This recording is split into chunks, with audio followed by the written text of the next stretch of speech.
உள்ளம் தன்னை ஆராதனை செய்கிறேன். கன்னங்களில் ஒரு வான் வண்ணமே கண்டேன் இங்கே மலர்த்தேன் கிண்ணமே.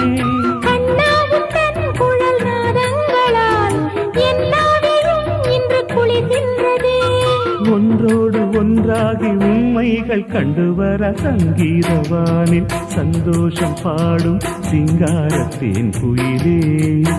இந்த ஏகாந்த வேளையில் மௌனங்கள் தேடும் என் காதல் பூமையிலே.